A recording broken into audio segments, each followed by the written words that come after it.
શ્રીમદ ભાગવત સ્કંદ ત્રીજો પાનો નંબર 156। શ્રી ગણેશાય નમઃ। શ્રી સરસ્વતી નમઃ। શ્રી ગુરુભ્યો નમઃ। શ્રી મહાપ્રભુજીને નમઃ। મારા ગુરુદેવ શ્રી વ્રજલાલ જીવનને નમઃ। શ્રી રામચંદ્ર ડુંગર મહારાજને નમઃ। ઓમ નમો ભગવતે વાસુદેવાય। શ્રી કૃષ્ણ શરણમ મમ। કદમ ઋષિએ કહ્યું, એક પુત્ર ન થાય ત્યાં સુધી લૌકિક સંબંધ રાખીશ। એક પુત્ર થયા પછી હું લૌકિક સંબંધનો ત્યાગ કરીશ। એક પુત્ર થયા પછી હું સંન્યાસ લઈશ। કન્યાદાનના મંત્રમાં લખ્યું, સંતત્યા ઇતિ એક વચનમાં સંતતિભિઃ એમ કહ્યું નથી। વંશનું રક્ષણ કરવા એક પુત્ર માટે કન્યા અર્પણ કરું છું। માટે શાસ્ત્રમાં પહેલાં એક પુત્રને જ ધર્મપુત્ર કહ્યા છે। બીજા પુત્રો થાય તેને કામજ પુત્ર ગણવા। ધર્માચરણ નહીં કે કામાચરણ કરવા માટે લગ્ન છે। પિતા પુત્રને કહે છે, તું મારો આત્મા છે। એક પુત્ર થયા પછી પત્ની માતા જેવી બને છે। કામ ઈશ્વર જેમ વ્યાપક થવા માગે છે, સુંદરતા દેખાય કે કામ ઉત્પન્ન થાય છે, તેને એક સ્ત્રીમાં સંકુચિત કરી તેનો નાશ કરવા માટે લગ્ન કરવાના હોય છે। લગ્નમાં સાવધાન શબ્દનો ઉચ્ચાર કરવામાં આવે છે, કારણ બધા જાણે છે કે લગ્ન કર્યા પછી એ સાવધ રહેવાનું નથી। લગ્ન કર્યા પછી સાવધ રહે તે જીત્યા। લગ્ન કર્યા પછી જે સાવધ રહે તે જીત્યા, અથવા જે પહેલેથી જ સાવધ થયો તે જીત્યો। રામદાસ સ્વામી લગ્ન પહેલાં સાવધાન થયા હતા। લગ્ન મંડપમાં ગોર મહારાજ સાવધાન બોલવા લાગ્યા એટલે રામદાસ સ્વામી સાવધ થઈ ગયા અને લગ્ન મંડપમાંથી નાસી ગયા। ભોગ વગર રોગ થાય જ નહીં। કેટલાક રોગ પૂર્વજન્મના પાપથી થાય છે, ત્યારે કેટલાક રોગ આ જન્મના ભોગ વિલાસથી થાય છે। ભોગે રોગ ભયમ, ભોગ ભોગવવામાં રોગોનો ભય છે। ભોગ વધે એટલે આયુષ્યનો ક્ષય થાય છે। ભોગો ભોગવાતા નથી, આપણે જ ભોગવાઈ જઈએ છીએ। ઘર સંસાર બગડ્યો ત્યારથી કે જ્યારથી વરરાજા મોટરમાં બેસવા લાગ્યા। હાલના વરરાજાને ઘોડા ઉપરથી પડી જવાની બીક લાગે છે। એક ઘોડો તને પાડી નાખશે તો 11 ઘોડા તારી શું દશા કરશે? એક ઘોડાને સાચવી શકે નહીં તો 11 ઘોડાઓને કેમ કરીને સાચવશે? 11 ઘોડા 11 ઇન્દ્રિયો છે। જીતેન્દ્રિય થવા માટે લગ્ન છે। આપણે તો લગ્નનું લક્ષ્ય જ ભૂલી ગયા છીએ। કદમ ઋષિએ આદર્શ બતાવ્યો છે, મારું લગ્ન એક સત્પુત્રને માટે જ છે, તે પછી હું સંન્યાસ લઈશ। આ મારો નિયમ તમારી કન્યાને માન્ય હોય તો લગ્ન કરું। મનુ મહારાજે પુત્રીને કહ્યું, આ તો લગ્નના વખતે જ સંન્યાસની વાત કરે છે, પણ દેવહૂતિ સાધારણ ન હતી। સુખદેવજી વર્ણન કરે છે, દેવહૂતિએ કહ્યું, મારે એવા પતિની જ જરૂર છે। કામાંધ થઈ સંસાર સાગરમાં ડૂબવા માટે ગૃહસ્થશ્રમ નથી। મારી ઈચ્છા મને કોઈ જીતેન્દ્રિય પતિ મળે એવી જ હતી। દેવને બોલાવનારી શક્તિ દેવહૂતિ છે। નિષ્કામ બુદ્ધિ દેવને બોલાવી શકે છે। મનુ મહારાજે વિધિપૂર્વક કન્યાનું દાન કર્યું છે। દેવહૂતિ કદમના લગ્ન થયા। દેવહૂતિ કદમના આશ્રમમાં વિરાજ્યા છે। મારા પતિ તપસ્વી છે તો મારે પણ તપસ્વીની બનવું જોઈએ। 12 વર્ષ એક જ ઘરમાં સંયમથી રહ્યા છે। 12 વર્ષ સુધી નિર્વિકાર રહ્યા છે। 1100 વર્ષ ઉપર દક્ષિણ દેશમાં વાચસ્પતિ મિશ્ર નામના ઋષિ થઈ ગયેલા। ષડશાસ્ત્રો પર તેમણે ટીકા લખી છે। તેમની ટીકાઓ પ્રખ્યાત છે। ગ્રંથો લખે અને આખો દિવસ તપશ્ચર્યા કરે। લગ્ન થયેલું પણ 36 વર્ષ સુધી જાણતા ન હતા કે મારી પત્ની કોણ છે। 36 વર્ષ સાથે રહ્યા છતાં પત્નીને ઓળખતા નથી। એક દિવસે બ્રહ્મસૂત્રના શાંકર ભાષ્ય ઉપર ટીકા લખતા હતા। ભાષ્ય લખે છે, એક લીટી બરાબર બેસતી ન હતી। દીવો થોડો મંદ થયો, બરાબર દેખાતું ન હતું। તેમની પત્ની દીવામાંની વાટ સંકોરે છે। તેવામાં વાચસ્પતિની નજર તેના ઉપર પડે છે। તેઓ પૂછે છે, દેવી તમે કોણ છો? લગ્ન થયાને 36 વર્ષ થયા છે, છતાં પત્નીને ઓળખતા નથી। કેવા સંયમી, કેવા જીતેન્દ્રિય હશે? તેમની પત્ની કહે છે, તમારું લગ્ન થયેલું એ યાદ આવે છે? વાચસ્પતિ કહે છે, હા, તે યાદ આવે છે. ભામતી કહે છે, મારી સાથે તમારું લગ્ન થયું છે. હું તમારી દાસી છું. આજથી 36 વર્ષ ઉપર નાનપણમાં આપણા લગ્ન થયેલા. લગ્નની યાદ દેવડાવે છે ત્યારે વાચસ્પતિને સઘળું જ્ઞાન થાય છે. વાચસ્પતિ કહે, તારી સાથે મારું લગ્ન થયું છે. 36 વર્ષ સેવા કરી પણ કાંઈ બોલી નહીં. આટલી બધી મારી સેવા કરી. તારા અનંત ઉપકાર છે. તારી કાંઈ ઈચ્છા છે? ભામતી કહે, નાથ, મારી કાંઈ ઈચ્છા નથી.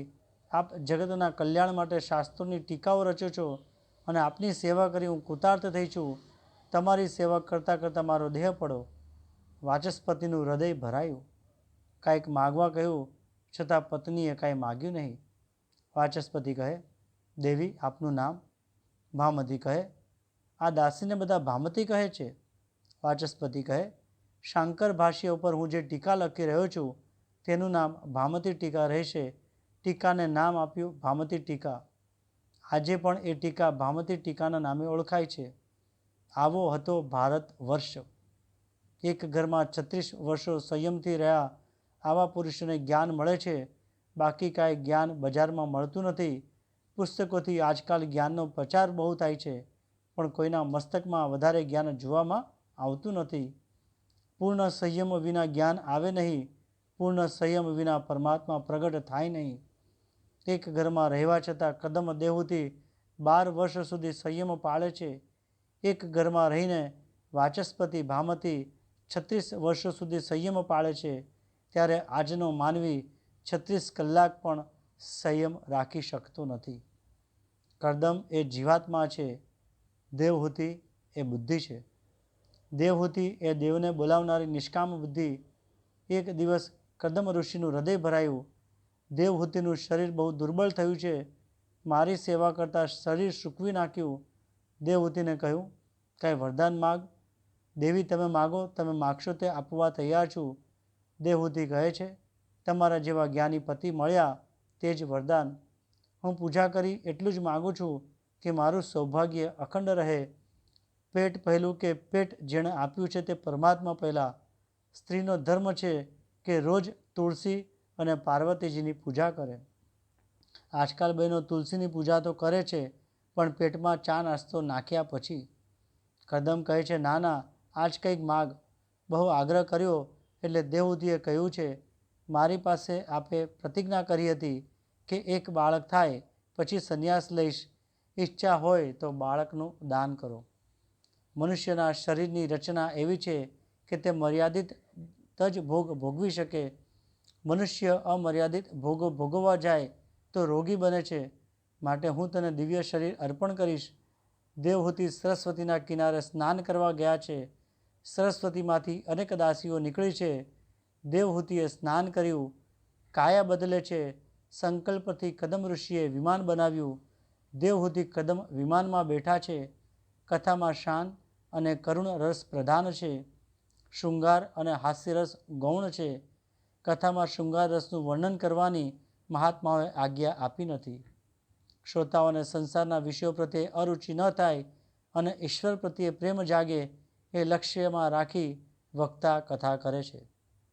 કથા સાંભળ્યા પછી વિષયો પ્રત્યે અરુચિ ન થાય અને ઈશ્વર પ્રત્યે રુચિ ન થાય તો કથા સાંભળી જ નથી તેમ માનજો. કથા સાંભળ્યા પછી વૈરાગ્ય આવે છે. ભાગવતના બીજા સ્કંદમાં કથા કેમ કરવી તે બ્રહ્માજીએ નારદને બતાવ્યું છે.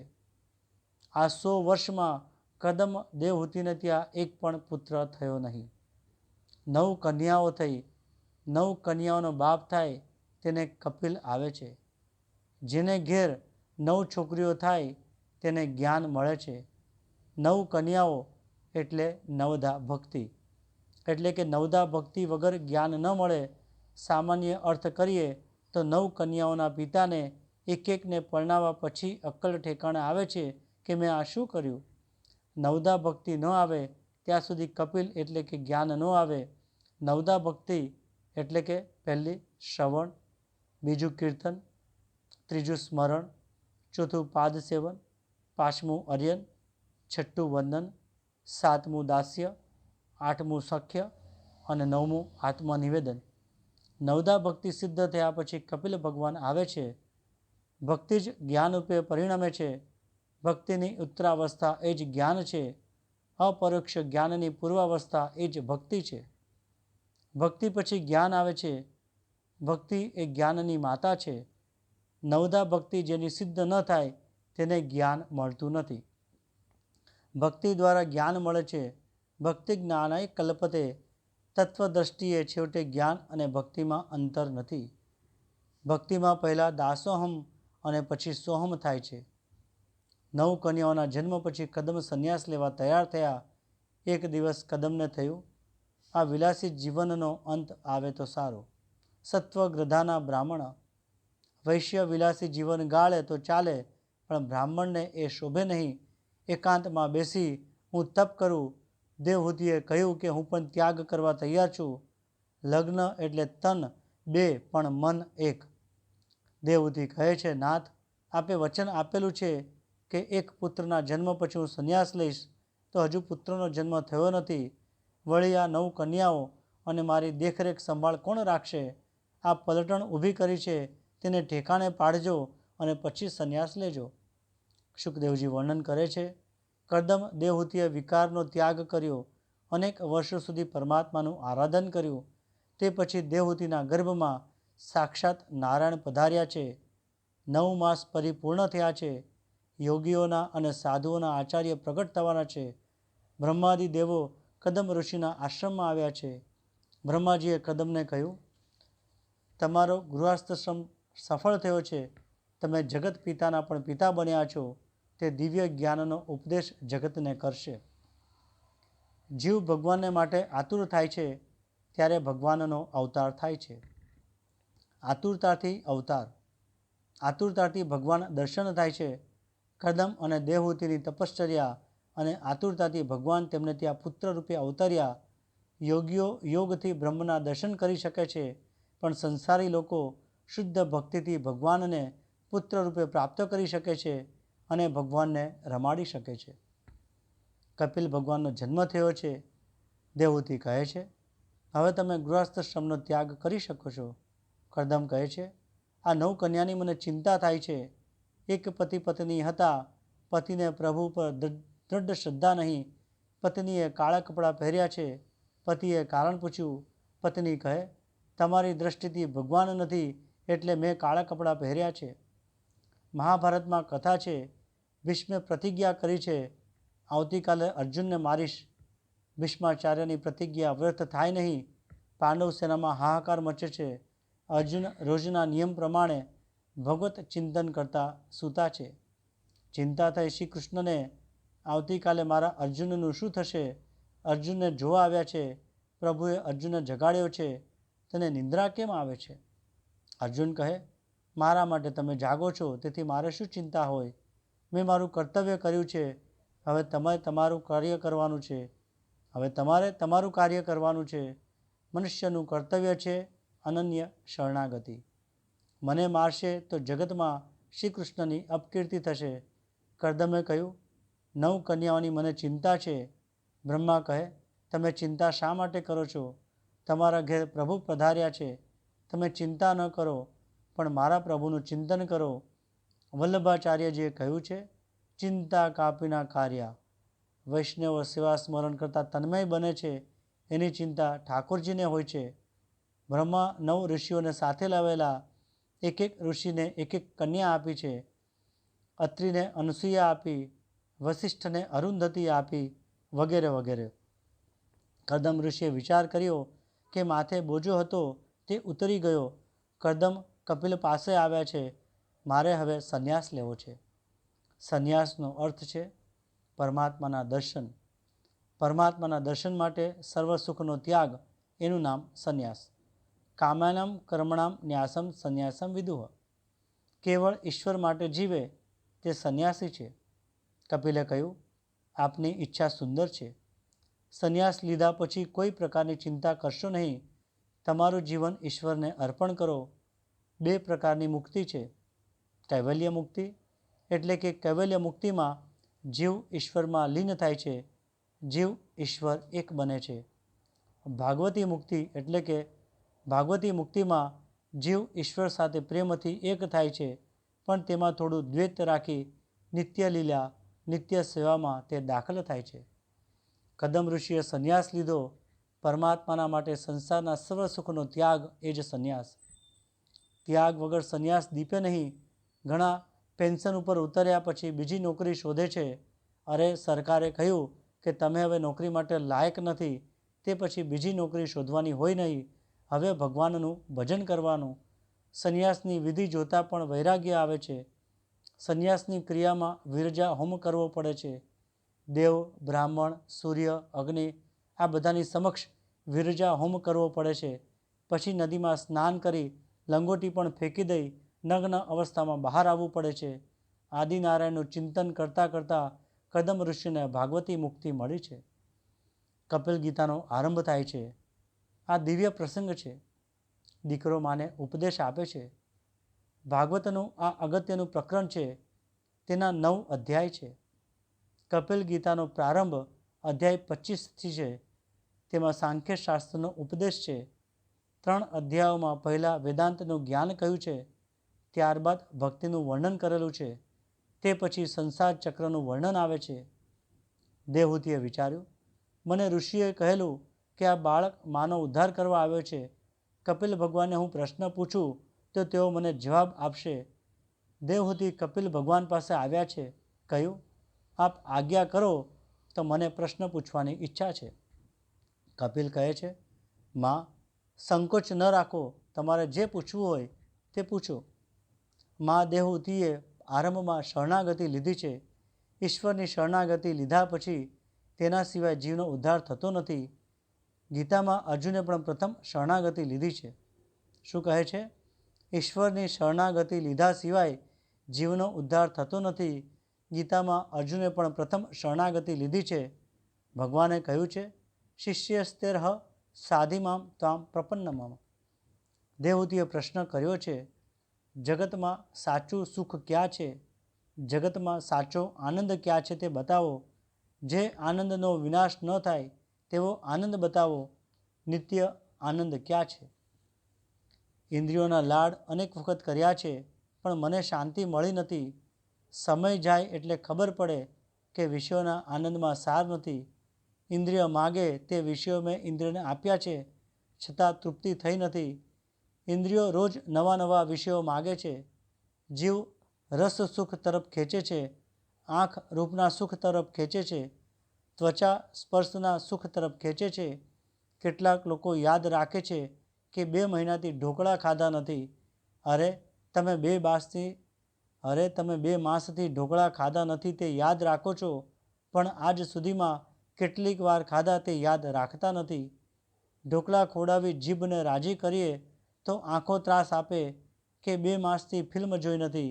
આમ વિચાર કરીએ છીએ ત્યાં સ્ત્રી કહે છે, પાડોશીઓ તો મહિનામાં 2-4 વખત પિક્ચર જોઈને આવ્યા.